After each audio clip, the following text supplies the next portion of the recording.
Bonjour et bienvenue pour cette deuxième partie sur la réaction chimique et la notion d'avancement.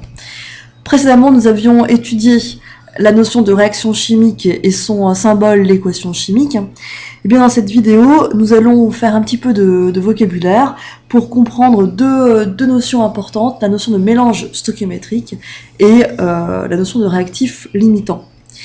Je vous propose de repartir dans notre exemple qui sert un petit peu de fil rouge pour illustrer ce chapitre.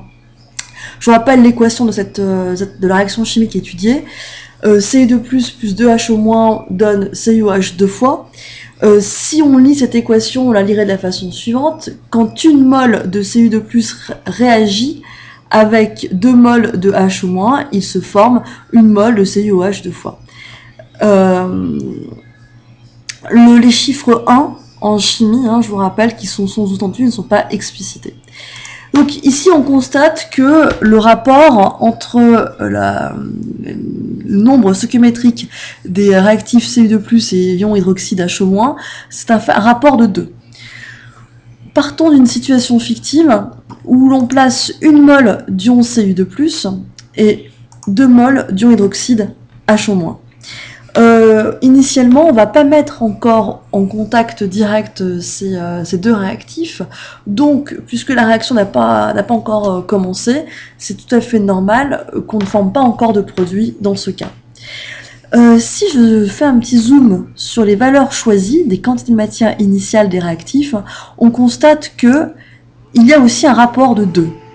Donc ça veut dire que je suis ici dans les mêmes proportions que les proportions indiquées par l'équation. Rappelez-vous, quand une mole de CU2+, réagit avec 2 moles de HO-, il se forme une mole de CuOH deux fois. Et bien là, c'est exactement pareil. Nous avons une mole de CU2+, qui peut réagir avec 2 moles de HO-. Et bien, quand ces deux réactifs ont réagi ensemble, il n'y aura plus de quantité de matière pour ces réactifs à la fin, puisqu'ils ont été entièrement consommés. Mais d'après l'équation, on peut dire quand on consomme une mole de CU2+, il se forme une mole de CuOH deux fois. Autrement dit, le nombre de moles de CuOH deux fois formés est identique au nombre de moles de CU2+, consommés. Et c'est aussi égal à la moitié des ions HO- consommés. Autrement dit, ici, on a consommé une mole de CU2+, donc on est censé former une mole de CuOH deux fois. On peut raisonner aussi avec l'ion hydroxyde HO-.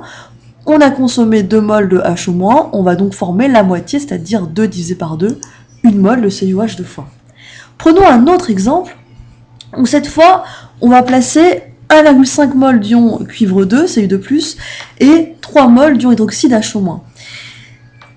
Initialement, là encore, la réaction n'a pas encore commencé, donc on forme 0 mol d'hydroxyde de cuivre CuOH deux fois. Si on regarde de plus près les valeurs chiffrées des quantités de matière initiale choisies, là encore, on est dans un rapport de 2, c'est-à-dire les mêmes proportions que les nombres stoichiométriques qui sont dans l'équation chimique.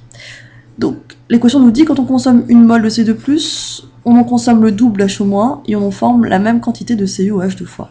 Et bien, si on consomme 1,5 mol de C2+, on en consomme le double de HO-, c'est-à-dire 3. Initialement, on en avait 3, donc il nous en resterait 0. Et on en forme autant de CuOH deux fois, donc c'est-à-dire on a consommé 1,5, on en formerait autant, 1,5. Notez qu'on peut raisonner aussi à partir des ions hydroxydes HO-, à savoir, quand on en consomme 2 moles de HO-, on forme une mole de CuOH deux fois. Donc si on consomme 3 moles d'ion HO-, on forme la moitié, c'est-à-dire 1,5 mol d'ion CuOH deux fois. Donc cette situation est un petit peu un cas particulier dans lequel les quantités de matière initiale des réactifs, j'insiste bien là-dessus, les quantités de matière initiale des réactifs sont dans les mêmes proportions que celles indiquées par les nombres stoichiométriques de l'équation. Quand on est dans une telle situation, on parle d'un mélange stoichiométrique. Tous les réactifs sont alors entièrement consommés au terme de la réaction. Mais on va le voir, on n'est pas systématiquement dans de telles situations. Partons d'un autre exemple, où cette fois on met une mole d'ion Cu2+, avec 3 moles d'ion HO-. Cette fois, on constate bien que la proportion, c'est pas un rapport de 2. On a plus de 2 fois de moles d'ion HO- par rapport aux ions Cu2+. Donc on comprend bien qu'au terme de la réaction, puisqu'on a plus du double d'ion HO- à notre disposition, au terme de la réaction, il va nous rester des ions HO-, alors que tous les ions Cu2+, seront consommés. D'après l'équation, quand on consomme 1 mol de Cu2+, on va en consommer le double d'HO- et former autant de CuOH 2 fois.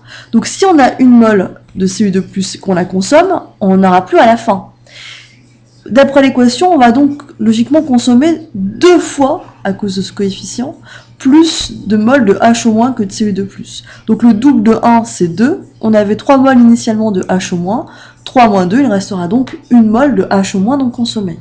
Et d'après l'équation, on forme autant de mol de CuOH 2 fois que de mol de Cu2+ consommés. Puisqu'on en a consommé une, on va donc en former 1 mol. Je vous propose de partir sur un dernier exemple où cette fois, on va avoir 6 mol de Cu2+ initialement pour 2 mol de HO- initial. Toujours pareil, on suppose qu'initialement les deux réactifs ne sont pas encore en contact, donc on forme 0 mol de CuOH 2 fois. Regardons ici les quantités de matière initiale.